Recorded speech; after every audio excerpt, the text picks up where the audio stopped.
carpet. At the same time, ang mga entourage, may mga banda kay manaog ang president sa Amerika.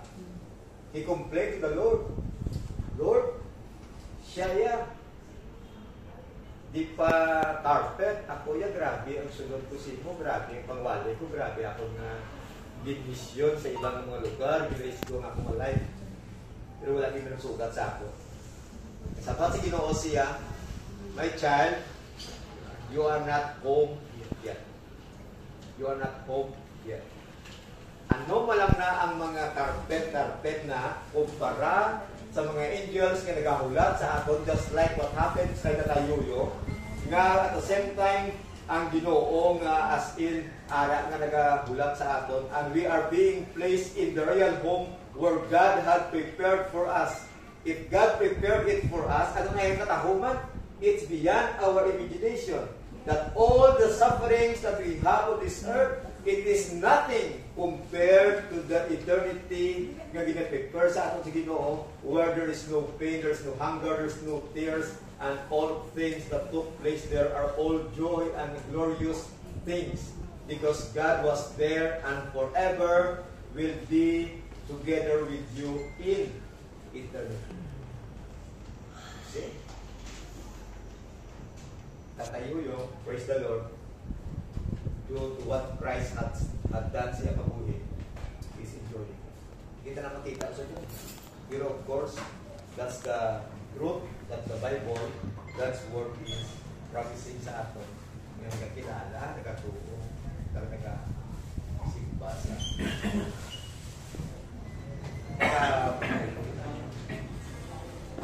Father God, we thank you so much for this wonderful time in which ang mga mensahe, ang mga comfort, continually nga nagapahayag sa mga tipusoon sa katawhan. Kag salamat kay siya buhit, kag continue nga magabuhit sa tipusoon, and let it be nga by the power of your Holy Spirit, ang ini nga mga pautura namon, mga kaugdanan sa siningation nga nakabanti, they will be continually be vindicated by your word. At padayon nga makita ang imo nga pagkadako ng Diyos, at the same time ang among pagkakinahanglan gid sa inyo. Especially that we are the people whom you have just created, na wala kami ginuosang poder sa among mga kabuhi, going to die. At the same time, on what manner mapatay kami, sa Bible, all things regarding life and death, it all belongs to you. Ikaw ang Diyos na may hope, at the same time sovereign to say so kung ano ang amon nga inion bilang amon lang ng creator. Lord, as we are here on this earth, we thank you for your word that every Lord ini imo pamaagi for us, O Lord, to continue to call upon your people.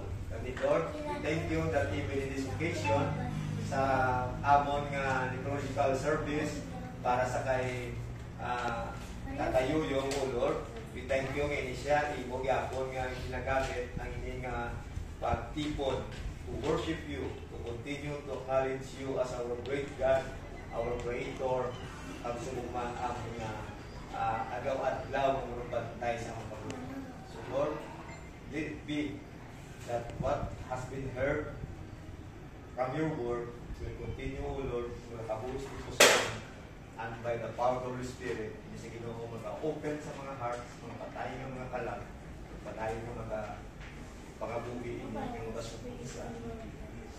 Lord, we thank you that you are also going to continue to give strength sa family, the comfort that they need, and we Ginoo sa ilang ng pagkatubang sa kabuhi after this. We pray for unity, for understanding, for all the things nga kakadapat himuon sa pamilya bilang isang pamilya, kami no magpamunan sila.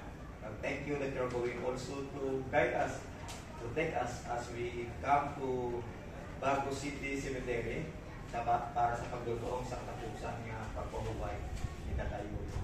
Thank you so much sa imong pulong sa siningation, kag let this be a work that will daily magaling sa atin. We ask this in the mighty name of Jesus. Amen.